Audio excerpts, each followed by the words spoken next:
In a world where every hammer strike on steel can cost a life, I learned to read people as precisely as I read metal. But even a master of his craft can one day miss the fracture that will destroy everything he's built for years. And when betrayal enters your home wearing the mask of a business partner, you realize the most dangerous blade isn't the one in your hands, but the one pointed at your back. They say a man's craft reveals his character.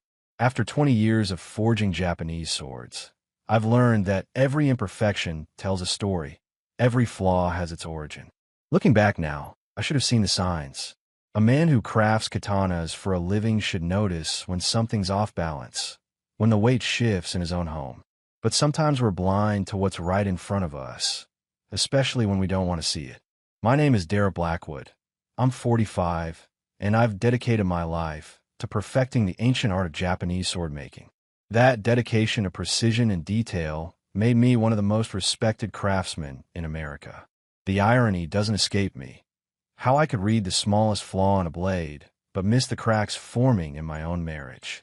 Maybe I was too focused on the forge, too consumed by the dance of hammer and steel to notice my own life losing its temper.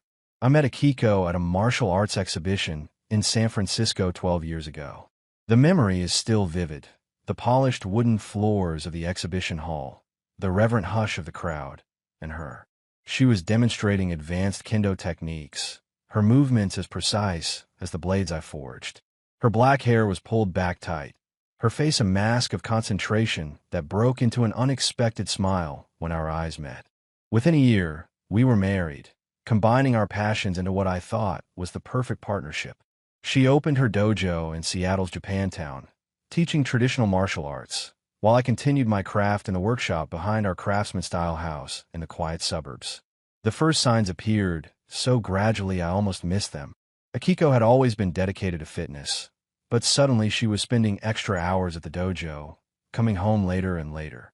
The scent of incense and training mats gave way to expensive perfume. She started wearing new workout gear, high-end stuff she said she needed for professional appearances. Then came the changes in her attitude, subtle at first, like a hairline fracture in steel. She stopped joining me for our traditional Sunday morning tea ceremony, claiming she needed extra time to prepare for classes. At the annual martial arts convention in Portland last month, I noticed how she lit up when Wade Sterling, a prominent collector of ancient weapons, praised her demonstration. He was everything I wasn't: flashy, outspoken, with the kind of money that allowed him to buy the artifacts I spent months crafting. His custom-tailored suit and gold Rolex screamed new money, but he knew enough about Japanese weapons to be dangerous.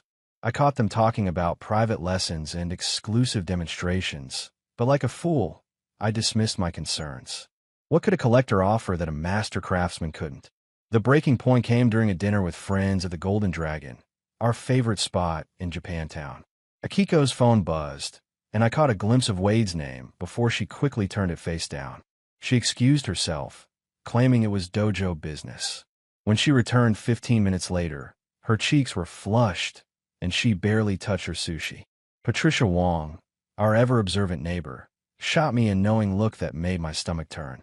That night, I lay awake in our bedroom, surrounded by the traditional Japanese decor we'd carefully chosen together. My craftsman's mind cataloged every detail, every change, every strange occurrence of the past few months. The truth was forming like a pattern in folded steel, but I wasn't ready to acknowledge it. Not yet. The ancient scrolls on our wall spoke of honor and tradition, values I'd built my life around.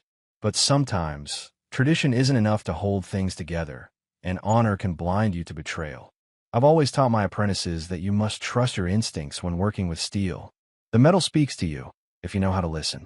Now, my instincts were screaming at me, and I couldn't ignore them anymore. The annual Japanese weapons exhibition in downtown Seattle was where things started becoming clearer. Wade Sterling's booth was the centerpiece, displaying his collection of rare katanas. I watched from across the hall as he gestured animatedly, explaining the history of a Muromachi period blade to a group of enthusiasts. His designer suit and perfectly manicured hands had never known the heat of a forge or the weight of a hammer. My son Kevin, just 7 years old, tugged at my sleeve during the demonstration. "Dad, Why was Mr. Sterling at our house yesterday? Mom said he came for some papers, but they were in the dojo for a long time. The question hit me like a blade to the gut. I hadn't been home. I was delivering a commission piece to a client in Portland. Later that week, Patricia Wong cornered me while I was working in my forge. She'd been our neighbor for 5 years, always too interested in everyone's business. Derek, she said, her voice dripping with false concern, I've been meaning to talk to you about Akiko. I've seen her and Mr. Sterling having lunch at that new sushi place on 3rd Street. Several times, actually. They seemed close. She paused, watching my reaction. I'm sure it's nothing, just business meetings, but the forge suddenly felt too hot, too confining. I thanked Patricia and turned back to my work, but my hands were shaking. The steel I was working on cooled too quickly, developing stress fractures. Just like my marriage, I thought bitterly. That evening, during our weekly family dinner, Akiko was more distant than usual. She kept checking her phone under the table, thinking I wouldn't notice. When I asked about Wade's visit, she brushed it off. He's interested in sponsoring some advanced training programs at the dojo, she said, not meeting my eyes. It could be a great opportunity. Winston Morrison, my oldest friend and fellow craftsman, called me the next day. Listen, Derek, I was at the Dragon's Pearl yesterday, and I saw something you should know about. He hesitated. Akiko was there with Sterling. They weren't exactly sitting on opposite sides of the table, if you know what I mean. The pieces were falling into place, each one sharper than the last. The late nights at the dojo, the new clothes, the secretive phone calls, and now, Wade Sterling showing up at my house when I wasn't around. The pattern was clear, like the grain in well-folded steel, but I needed to be certain before I acted. A master swordsmith never strikes until the moment is perfect. The day everything fell apart started like any other.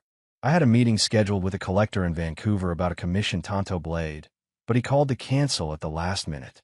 Something about a family emergency. I should have been annoyed, but instead, I felt an odd sense of relief.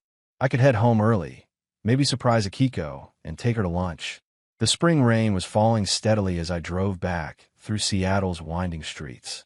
Our house, a traditional craftsman with the separate dojo building behind it, looked peaceful in the misty afternoon light. Akiko's car was in the driveway, which was unusual. She normally taught advanced classes at this hour. The front door was unlocked. Another oddity.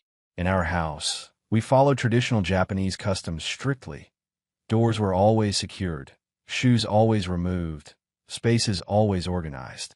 Akiko, I called out, slipping off my boots in the entryway. No answer, but I heard faint sound coming from the dojo.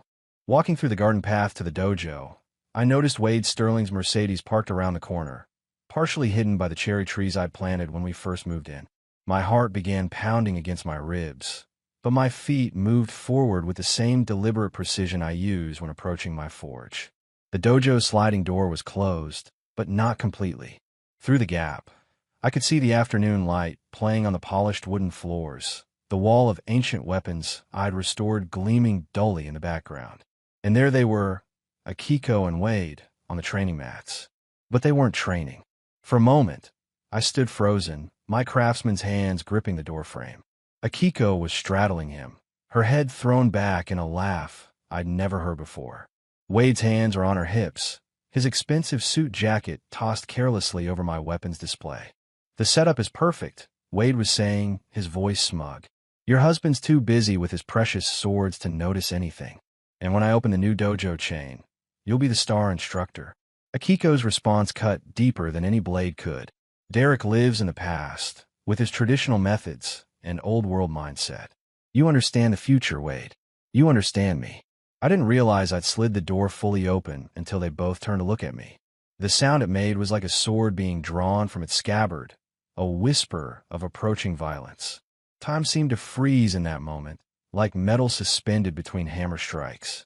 The three of us stood in a triangle of tension, the afternoon light casting long shadows across the dojo floor. Wade scrambled to his feet first, trying to maintain his cool guy facade while fumbling with his clothes. What a joke. All that expensive swagger gone in the blink of an eye. Derek, Akiko started, her voice shaking. This isn't. We were just. Save it. I cut her off, my voice as cold as quenching oil. The rage inside me was building like heat in the forge, but I've spent decades learning to control fire. How long has this little song and dance been going on? Wade, the smug bastard, actually had the nerve to step forward, straightening his designer tie. Listen, Blackwood, let's handle this like reasonable men. These things happen, you know. I crossed the dojo floor in 3 strides. 20 years of hammer work have given me arms like steel cables. I grabbed his tie and pulled him close. Reasonable men don't sneak around with other men's wives, I growled. And they definitely don't do it in my dojo. Derek, stop. Akiko grabbed my arm. You're acting like some kind of barbarian. I released Wade, turned to face my wife. Barbarian? That's rich coming from someone who just threw away 15 years of marriage for this snake in an Armani suit. The words tasted bitter in my mouth. Tell me, was it worth it? Trading our life for his promises. The sound of car doors slamming outside made us all freeze. Through the dojo windows, I could see Patricia Wong getting out her car, phone already in hand. Behind her, other neighbors were gathering, drawn by the commotion. I'm calling the police. Patricia's voice carried through the walls. Our private disaster was about to become the neighborhood's primetime entertainment. Akiko's face went pale. Dara, please. We can talk about this privately. We don't need to air our dirty laundry in front of everyone. Now you're worried about privacy? I laughed, but there was no humor in it. Should have thought about that before turning our dojo into your personal love nest. Within minutes, sirens approached. Officer Martinez, who'd bought a Tonto for me last year, will be first on the scene. Wade made another move for the door. The police are coming. Let's all just calm down. Through the window, more neighbors gathered. Mrs. Chun from across the street was already on her phone, probably spreading the news to the whole block. Our life was unraveling like a poorly folded steel blade. Derek, Akiko tried again, tears streaming down her face. I never meant for this to happen. Things just got out of hand. Got out of hand. I gestured around the dojo, like accidentally burning yourself on a forge. No, this was a choice. Every secret meeting, every lie, every time you brought him into our home, those were all choices. Officer Martinez's voice came from outside. Mr. Blackwood, everything okay in there? I looked at my wife, then at Wade, his expensive suit now wrinkled and stained from the training mat. The perfect metaphor. All that flashy exterior couldn't hold up under real pressure. No, I called back, my voice steady. Everything is definitely not okay. After the police left, I spent the night at Winston's place. My old friend didn't ask many questions. He just handed me a bottle of Sunnery whiskey and sat with me in his garage workshop. The familiar smell of metal and oil brought some comfort, but my mind kept replaying the afternoon's events like a broken record.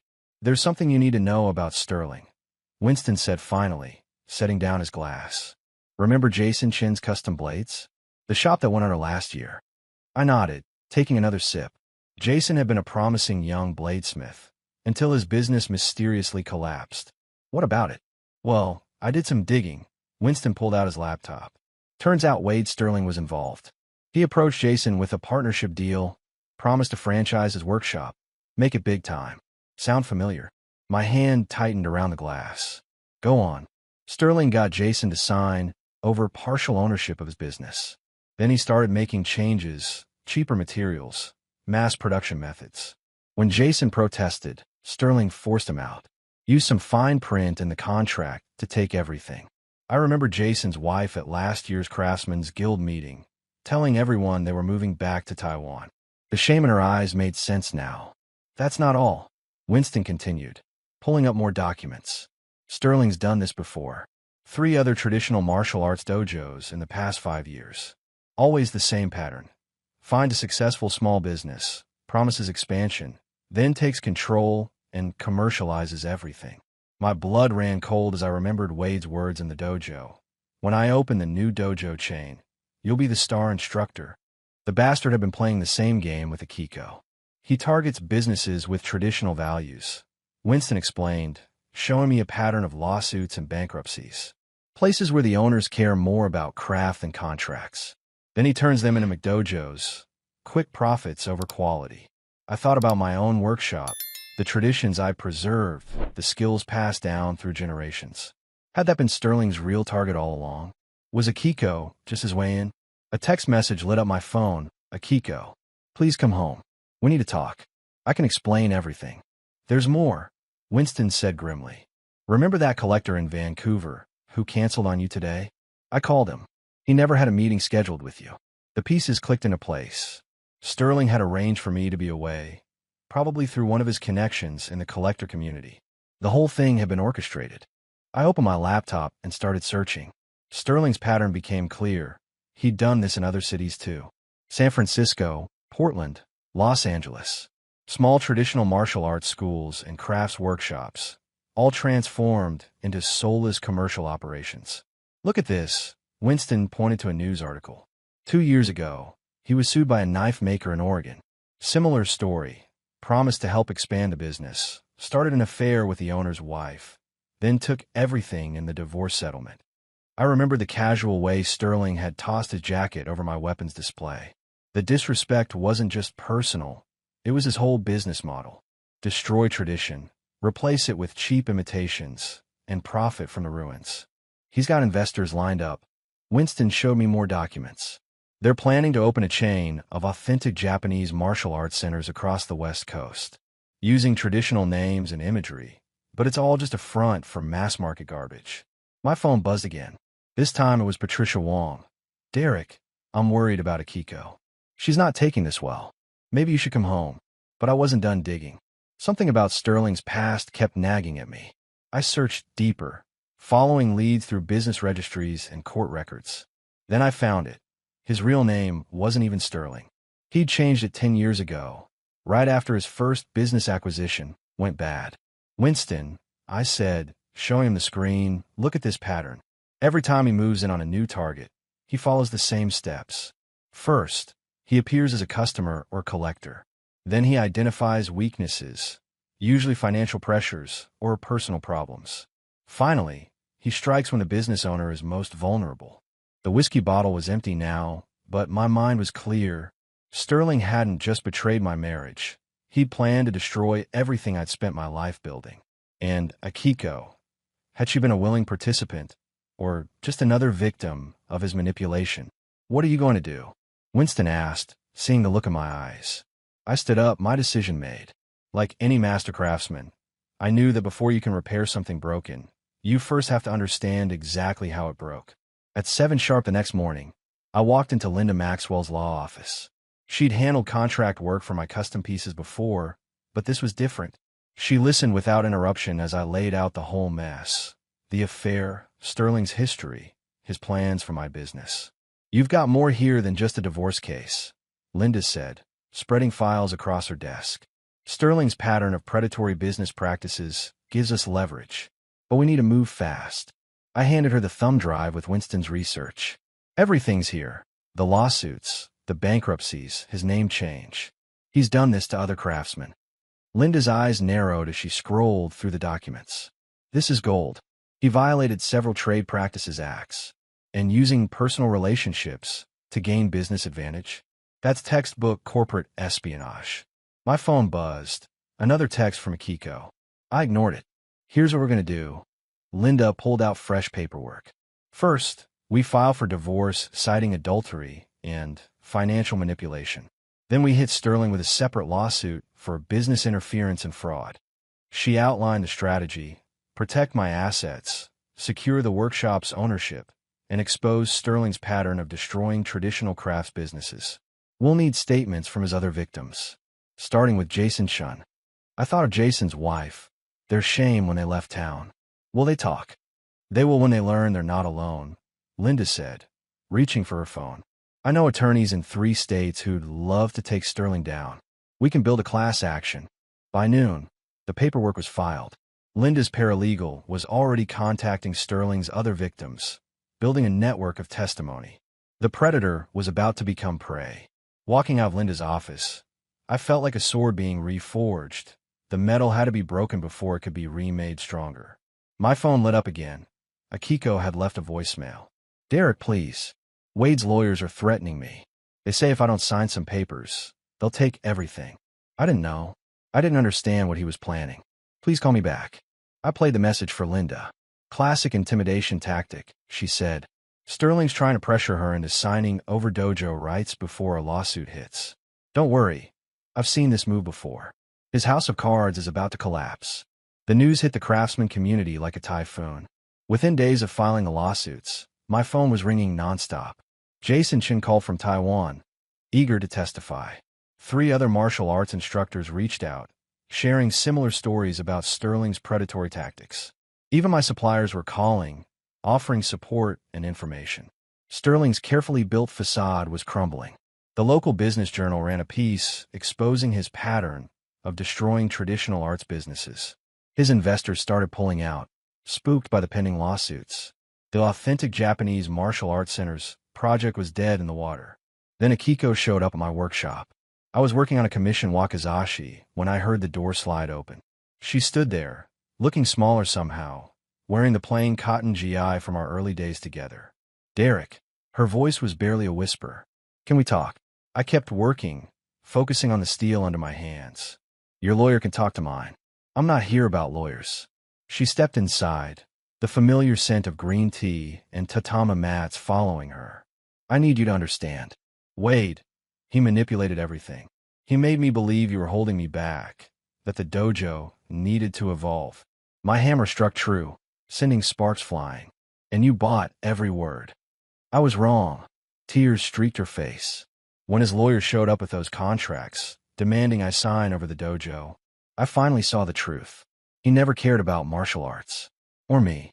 I set down my tools, studying the blade I was working on. Like any good sword, truth has 2 edges. Did you ever stop to think about what we built together? The traditions we preserved. I forgot who I was, she admitted. Got caught up in his promises of fame and fortune.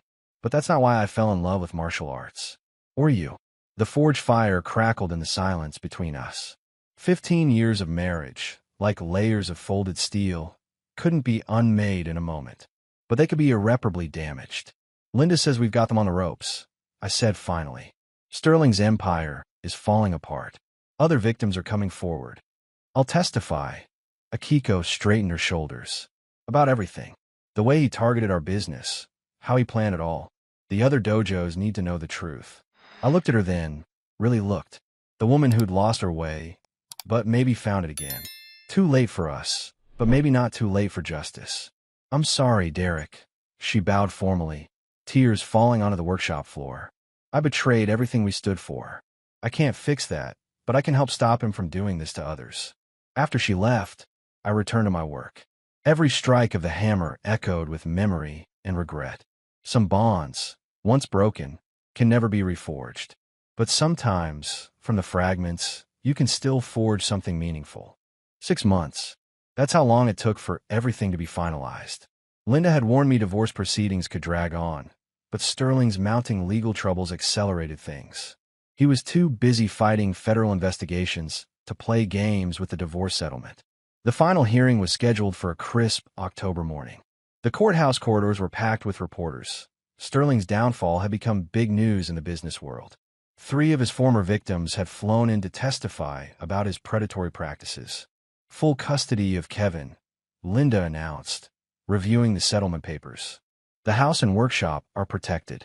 Akiko keeps the dojo, but with a strict non-compete clause preventing any partnership with Sterling. You've won on every front, Derek. I watched Akiko across the courtroom, sitting alone. Her lawyer had jumped ship weeks ago when Sterling's empire started crumbling. The authentic Japanese martial arts center's scheme had attracted federal attention for fraud. Sterling won't be able to touch any traditional arts business again, Linda added. The feds are freezing his assets. Jason Chun and the others are getting restitution. The judge's decision was swift and final. Marriage dissolved. Assets divided. My life's work protected. Kevin would live with me, with Akiko getting supervised visits until she completed counseling. Walking out of the courthouse, I saw Sterling being swarmed by reporters. His designer suit was wrinkled, his swagger gone. The man who tried to destroy tradition for profit was facing multiple federal charges. Mr. Blackwood. A reporter caught up with me. How does it feel to be the one who exposed Wade Sterling's schemes? I thought about the broken pieces of my marriage, the trust that could never be restored. Sometimes you have to break something to see what it's really made of. That evening, I picked up Kevin from my sister's place. He ran to hug me, his small arms tight around my neck. Are we going home now, Dad? Not to the old house, buddy. We've got a new place. But I've set up my workshop there already. Want to help me finish that Tonto blade for Officer Martinez? His eyes lit up. Even at 7, he had a craftsman's heart. Some traditions, at least, would survive. Life has a way of settling into new patterns, like metal finding its proper temper. A year after the divorce, I'd moved into a smaller house in a quiet neighborhood across town. The workshop took up most of the backyard, but Kevin didn't mind. He spent hours watching me work, learning the basics of blade maintenance, his young face serious with concentration. The craftsman community had rallied around us in ways I never expected. Orders increased after the Sterling scandal broke, with collectors specifically seeking out traditional artisans. My waiting list stretched 2 years now. Even Jason Chun had returned from Taiwan, opening a new shop with some of the restitution money. He'd stopped by last week, bringing tea and stories of other craftsmen fighting back against commercialization. One crisp morning, while teaching Kevin how to polish a blade properly, Winston stopped by with his usual unannounced visit. He carried a newspaper under his arm, his face brightening at the sight of my son's careful work. You heard the news? Sterling got 15 years. Federal prosecutors threw the book at him. They're even investigating his previous business dealings in California. I nodded, guiding Kevin's hands along the steel, showing him how to feel for imperfections. Linda mentioned it yesterday. Said the judge called him a systematic destroyer of cultural heritage. Called his business model a form of cultural vandalism. How's Akiko doing with her supervised visits? Winston settled onto his usual bench, the one he'd helped me forge brackets for when I set up the new workshop. Better, I admitted, carefully wiping down a blade. The counseling helped more than I expected. She's teaching at a small dojo downtown, focusing on traditional styles again. Kevin enjoys their time together. They're practicing basic kata forms now. Winston watched us work for a moment, his experienced eyes noting Kevin's improving technique. You know, there's a new student interested in apprenticing. Former corporate lawyer who quit after seeing what happened with Sterling. Says she wants to help preserve traditional crafts instead of destroying them. Could be an interesting perspective to have around. I considered it while adjusting the angle of Kevin's polishing cloth. I hadn't taken an apprentice since before the divorce, but maybe it was time. Send her by next week. No promises, but I'll talk to her. Might be good for Kevin to see someone else learning from scratch too. That evening, after Kevin was asleep in his new room decorated with carefully mounted practice blades, I sat in my workshop looking at an old photo. Akiko and I at our wedding, both in traditional dress, full of hopes and plans. The pain had dulled, like an old blade that would never be sharp again, but could still tell its story. My latest commission sat on the workbench, a ceremonial tanto for a museum in Kyoto.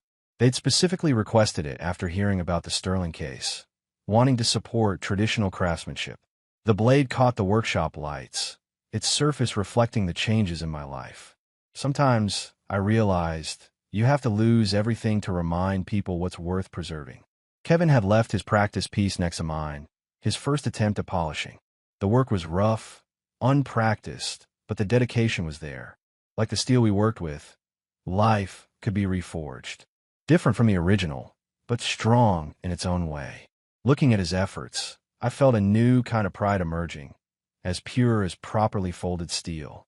2 years after the divorce, the cherry trees I planted in my new backyard bloomed for the first time.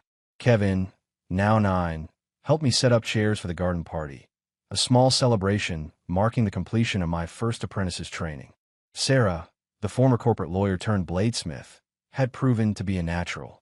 Her legal background gave her a unique perspective on preserving traditional crafts. She'd already helped 3 other artisans protect their workshops from commercial takeovers. The party brought together an unlikely group. Jason Chun and his wife flew in from Taiwan. Winston brought his famous sake collection. Even Linda Maxwell took time from her busy practice to attend. The craftsman community had grown stronger since the Sterling scandal, forming a network of mutual support and protection. Akiko came too, arriving with a traditional tea set, her first student's work. After completing counseling, she'd rebuilt her reputation teaching authentic martial arts. She and Kevin had found a new rhythm in their relationship, bound by respect for tradition rather than obligation. Remember what you taught me about steel, Dad? Kevin asked, carefully showing Sarah's daughter the proper way to hold a practice blade, how it has to go through fire to become stronger. I nodded, watching the next generation embrace our craft. The boy who'd witnessed his family break apart had emerged wiser, like a blade tempered by adversity. The museum in Kyoto had commissioned 3 more pieces, impressed by how the sterling case had highlighted the importance of traditional craftsmanship. Other cultural institutions followed suit. We weren't just preserving techniques anymore. We were teaching the world why they mattered. Sterling himself was old news now. Last I heard, he was serving his sentence while writing a memoir about his misunderstood vision. Nobody in our circles cared. We were too busy building something real, something that would last. That evening, after the guests left, Kevin and I sat in the workshop. He worked on his latest project, a small knife he'd designed himself. His techniques were improving, but more importantly, he understood the spirit behind the craft. "Think we'll ever see another guy like Sterling?" he asked, testing the blade's balance. "Probably," I replied, checking his work. "There will always be people who value profit over tradition. But now we know how to spot them, how to stop them." Looking around the workshop, at the tools passed down through generations and the new ones we'd added, I felt a deep sense of peace. Life, like the finest steel, finds its true strength not in remaining unchanged, but in adapting while keeping its essential nature intact.